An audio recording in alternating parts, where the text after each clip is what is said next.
आज की कहानी है एक ऐसे लड़के की जिसे टाइम ट्रेवल करने की काबिलियत विरासत में मिलती है, लेकिन क्या वो इसका सही उपयोग कर पाता है? आइए जानते हैं आज की स्टोरी में। कहानी की शुरुआत में हम 17 साल के एक लड़के टिम को देखते हैं, जो इंग्लैंड में समुद्र किनारे एक खूबसूरत घर में अपने परिवार के साथ रहता है। टिम का परिवार बहुत खुशमिजाज लोगों का ग्रुप है। उसके पापा जेम्स एक रिटायर्ड प्रोफेसर है, मम्मी मैरी प्यार से घर संभालती है। उनके अजीबोगरीब अंकल डेस्मंड हमेशा अपनी ही दुनिया में खोए रहते हैं, और उनकी बहन कैथरीन, जिसे सब प्यार से किटकैट बुलाते हैं, घर की जान है। टिम का परिवार एक साधारण पर बहुत खुशनुमा जीवन जीता है। उन्हें बीच पर जाना, हर शुक्रवार को फिल्में देखना और घर पर नए साल की पार्टी सेलिब्रेट करना बहुत पसंद है। हालांकि टिम को ये पार्टियां हमेशा से बोरिंग लगती थी, क्योंकि उसे लोगों के बीच घुलना मिलना नहीं आता, जिससे वो अपने आप को अलग थलग महसूस करता है। एक दिन जब टिम 21 साल का होता है, उसके पिता उसे एक सीरियस बातचीत के लिए बुलाते हैं। उसके पिता एक फैमिली सीक्रेट बताते हैं, जो उनके परिवार के सभी मर्दों को मिलती है वक्त में पीछे जाने की काबिलियत। पहले तो टिम को यकीन नहीं होता।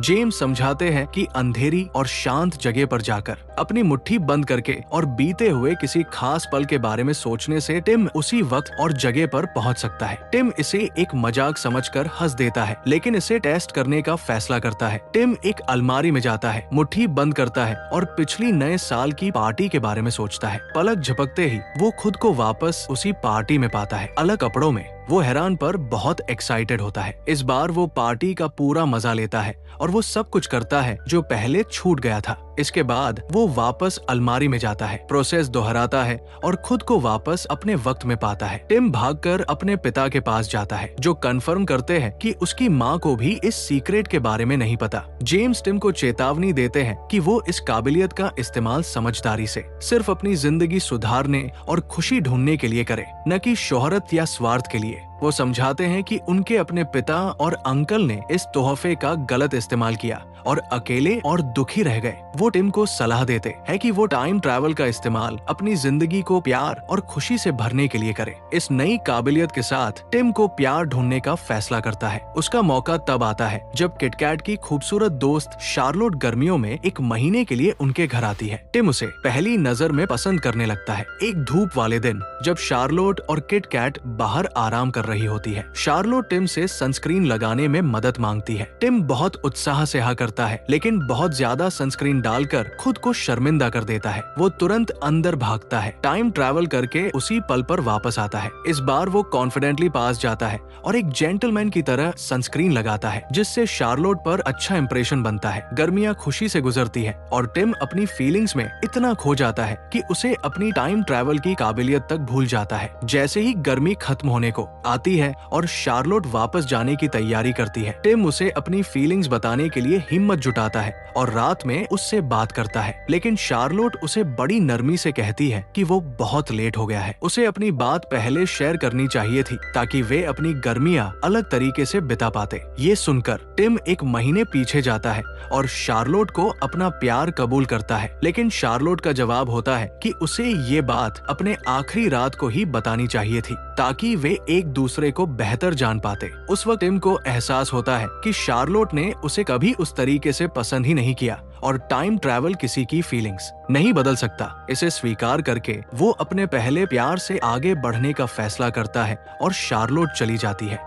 टिम एक लॉयर बनने का इरादा करके अगले दिन लंदन के लिए निकलने की तैयारी करता है। जाने से पहले उसके अंकल उसे कुछ पैसे देते हैं और उसे समझदारी से खर्च करने की सलाह देते हैं। इसके साथ ही टिम अपने परिवार को अलविदा कहकर लंदन चला जाता है। लंदन में वह अपने पिता के पुराने दोस्त अंकल हैरी के घर रहता है, जो एक प्लेराइट है और अपने गुस्से के लिए जाने जाते हैं। हैरी के रूखे व्यवहार के बावजूद वो टिम का स्वागत करते हैं और उसे रहने के लिए एक छोटा सा कमरा दिखाते हैं। अगले दिन टिम अपनी लॉयर की ट्रेनिंग शुरू करता है और अपने सहकर्मी रोरी से मिलता है। 6 महीने बीत जाने के बाद भी टिम को एक गर्लफ्रेंड की तलाश रहती है। एक शाम वो अपने दोस्त जे के साथ एक रेस्टोरेंट जाता है, जहां अंधेरे में एक ब्लाइंड डेटिंग गेम चल रहा होता है। टिम की मिलती है मैरी से और दोनों तुरंत ही एक दूसरे के साथ कनेक्ट हो जाते हैं। जब लाइट्स ऑन होती है तो वे पहली बार एक दूसरे को देखते हैं और बहुत कनेक्शन महसूस करते हैं। मैरी टिम को अपना नंबर देती है और वो बहुत खुश होकर रेस्टोरेंट से निकलता है। है। हालांकि घर पहुंचने पर टिम हैरी को परेशान पाता है क्योंकि उसके नए प्ले का ओपनिंग नाइट एक एक्टर के डायलॉग भूल जाने की वजह से खराब हो गया था। हैरी की निराशा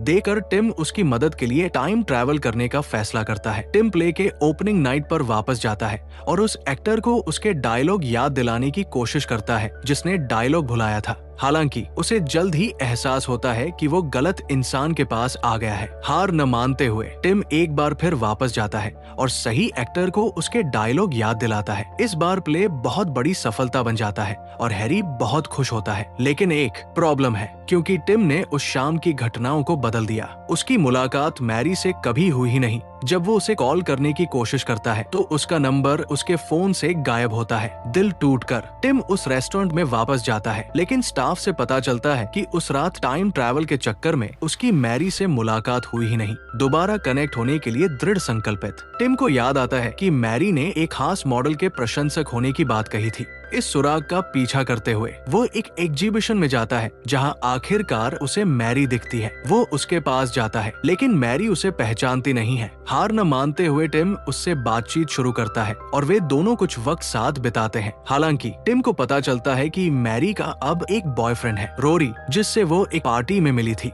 टिम हार नहीं मानता और उस पार्टी की रात वापस जाता है जहां मैरी की मुलाकात रोरी से हुई थी। रोरी के आने से पहले पहुंचकर टिम अकेली बहन मैरी के पास जाता है और उससे बात करता है। दोनों पार्टी से साथ निकलते हैं और क्वालिटी टाइम बिताते हैं, जिस दौरान मैरी में टिम के लिए फीलिंग्स डेवलप होने लगती है। जैसे जैसे उनका कनेक्शन बढ़ता है, मैरी टिम को अपने घर बुलाती है। वे करीब आते हैं और एक इंटीमेट मोमेंट शेयर करते हैं। हालांकि टिम को उनकी पहली बार की परफॉर्मेंस को लेकर शंका होती है और उसे लगता है कि वो बेहतर कर सकता था। अपनी टाइम ट्रैवल काबिलियत का इस्तेमाल करके वो उस पल को दोबारा जीता है और सब कुछ परफेक्ट करता है। इस बार मैरी बहुत संतुष्ट रहती है और उसकी तारीफ करती है। उस रात के बाद उनका बॉन्ड और गहरा हो जाता है। टिम और मैरी एक दूसरे से प्यार करने लगते हैं और एक रिश्ते में आ जाते हैं। वे साथ रहने लगते हैं और कई खूबसूरत पल शेयर करते हैं। कुछ समय बाद मैरी के पेरेंट्स उनसे मिलने आते हैं। हालांकि मैरी ने अपने पेरेंट्स को ये नहीं बताया था कि वो और टिम एक ही घर में रह रहे हैं। उन्होंने टिम को सिर्फ उसका बॉयफ्रेंड ही समझा था।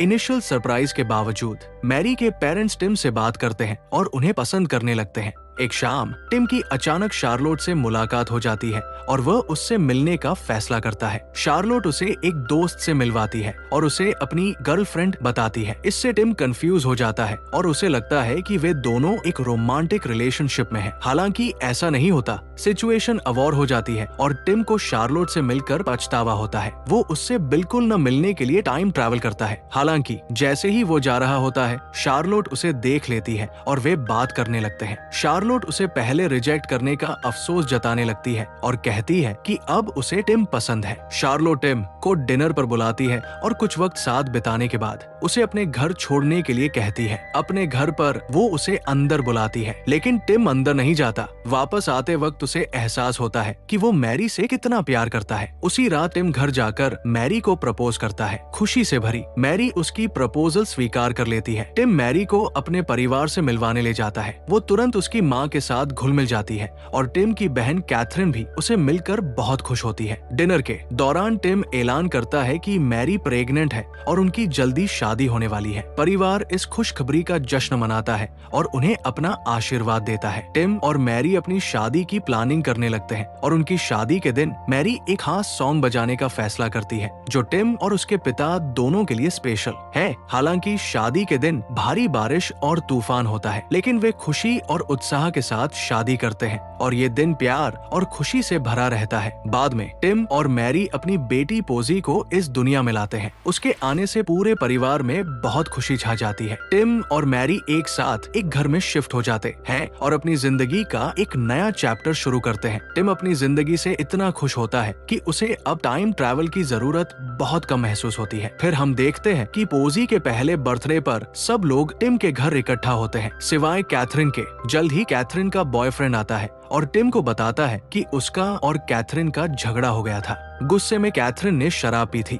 बिना सोचे समझे कार चलाई थी और एक सीरियस एक्सीडेंट का शिकार हो गई थी। ये सुनकर टिम और मैरी हॉस्पिटल पहुंचते हैं। कैथरीन को दर्द में पड़ा देखकर टिम का दिल टूट जाता है। उसका दर्द बर्दाश्त न कर पाने के कारण वो एक्सीडेंट रोकने के लिए टाइम ट्रैवल करने का फैसला करता है। टिम अतीत में जाता है, खुद कार का कंट्रोल संभालता है और कैथरीन को बचा लेता है। हालांकि कैथरीन अब सुरक्षित थी। टिम और मैरी उसकी हालत को लेकर बहुत चिंतित थे। ब्रेकअप के बाद वो इमोशनली बिल्कुल टूट चुकी थी और उसकी जिंदगी बिखरती हुई लग रही थी। उसे हील होने और आगे बढ़ने में मदद करने के लिए टिम एक बोल्ड फैसला लेता है। वो कैथरीन को टाइम ट्रैवल की अपनी काबिलियत के बारे में सच बताने का फैसला करता है। टिम कैथरीन को उस नए साल की पार्टी पर वापस ले जाता है जहां उसकी मुलाकात उस लड़के से पहली बार हुई थी जिसने उसे इतना दर्द दिया। पार्टी में कैथरीन अपने पुराने आप को उस लड़के से मिलते हुए देखती है और तुरंत उस पल के नतीजों को समझ जाती है। गुस्से और दृढ़ संकल्प से भरकर कैथरीन उसके पास जाती है और उसे एक थप्पड़ मारती है। उससे रिश्ता तोड़ देती है बिना कुछ शुरू हुए ही। टाइम में उस पल को सफलतापूर्वक बदलने के बाद टिम और कैथरीन वापस अपने वक्त में आ जाते हैं। टिम उसे अपने दोस्त जे के साथ रहने के लिए प्रोत्साहित करता है, ये मानते हुए कि इससे उसकी जिंदगी दोबारा बनने में मदद मिलेगी। रिलीफ और उम्मीद महसूस करते हुए टिम खुशी खुशी घर लौटता है, ये सोचकर कि अब सब कुछ ठीक हो गया है। लेकिन जब वो घर पहुंचता है तो टिम हैरान रह जाता है क्योंकि अब चीजें वैसी नहीं रह गई थी। उसकी बेटी पोजी अब मौजूद नहीं थी। इसकी जगह टिम को एक बेटा दिखाई देता है जिसे वह पहचानता तक नहीं। दिल टूटा और कंफ्यूज्ड टिम अपने पिता से बात करता है कि क्या हुआ है। उसके पिता दर्दनाक सच्चाई समझाते हैं क्योंकि टिम इतना पीछे चला गया था। पोजी के कॉन्सेप्शन से पहले इसने उन हालातों को बदल दिया जिसके चलते एक अलग बच्चे का जन्म हुआ। वो टिम को चेतावनी देते हैं कि अगर वो दूर के अतीत की घटनाओं को बदलता रहेगा तो उसके बच्चे बदलते रहेंगे। सिचुएशन की गंभीरता को समझते हुए वो एक दिल दहला देने वाला फैसला लेता है। वो वापस जाकर उस बदलाव को वापस लाने का फैसला करता है जो उसने किया था। टिम कैथरीन का एक्सीडेंट दोबारा होने देता है, ये सुनिश्चित करते हुए कि उसकी बेटी पोजी वापस उसकी जिंदगी में आ जाए। हॉस्पिटल में टिम और मैरी कैथरीन को उस लड़के को भूलने के लिए प्रोत्साहित करते हैं जिसने उसे दर्द दिया और जे को अपनी जिंदगी में एक मौका देने के लिए कहते हैं। कैथरीन मान जाती है और जे के साथ आगे बढ़ना शुरू कर देती है। वक्त गुजरता है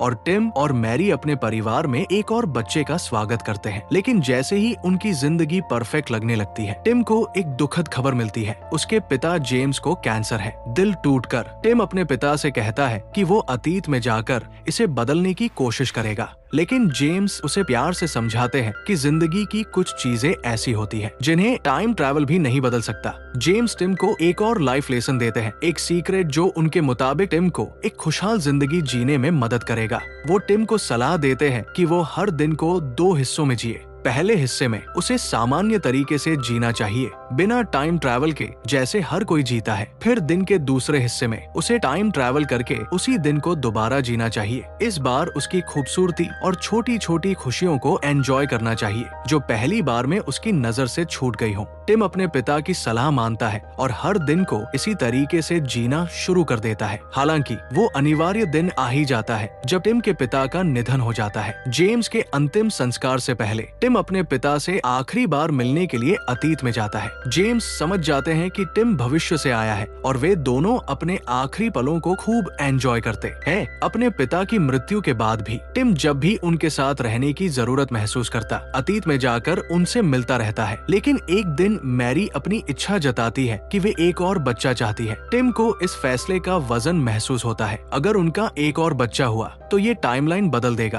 और वो अब उस बच्चे के जन्म से पहले के वक्त में नहीं जा पाएगा, जिसका मतलब है कि वो अब अपने पिता से अतीत में नहीं मिल पाएगा। मैरी के प्यार और अपने पिता को अपनी जिंदगी में बनाए रखने की चाहत के बीच फंसा टिम आखिरकार मैरी की इच्छा का सम्मान करने का फैसला करता है। अपने नए बच्चे के जन्म से पहले टिम अपने पिता से आखिरी बार मिलने के लिए अतीत में जाता है। टिम अपने पिता को बताता है कि ये उनकी आखिरी मुलाकात है। इस पल के महत्व को समझते हुए जेम्स टिम को उसके बचपन में ले जाते हैं। साथ में वे टिम की जवानी का एक खूबसूरत दिन दोबारा जीते हैं जो प्यार, हंसी और यादगार पलों से भरा होता है। है। इस आखिरी अलविदा के बाद टिम अपने वर्तमान को अपनाता है और टाइम ट्रैवल करना पूरी तरह बंद कर देता है। वो अपनी जिंदगी के सामान्य दिनों में खुशी और मतलब ढूंढने लगता है, अपने अपनों के साथ हर पल को चेरिश करता है। टिम को अब जिंदगी की असल समझ आ जाती है कि हर कोई अपने अपने तरीके से वक्त के सफर पर है। उसे एहसास होता है कि एक संतुष्ट जिंदगी जीने की चाबी है हर दिन को पूरी तरह जीना, उसे एक मकसद के साथ जीना और उन लोगों और पलों को संजो कर रखना जो जिंदगी को खूबसूरत बनाते हैं। तो दोस्तों, अगर आपको टाइम ट्रैवल की पावर मिल जाए तो आप क्या करना चाहेंगे? कमेंट्स में हमें जरूर बताएं। इस वीडियो को लाइक करना और ऐसी ही दिलचस्प कहानियों के लिए हॉलीवुड जॉकी चैनल को सब्सक्राइब करना न भूलें।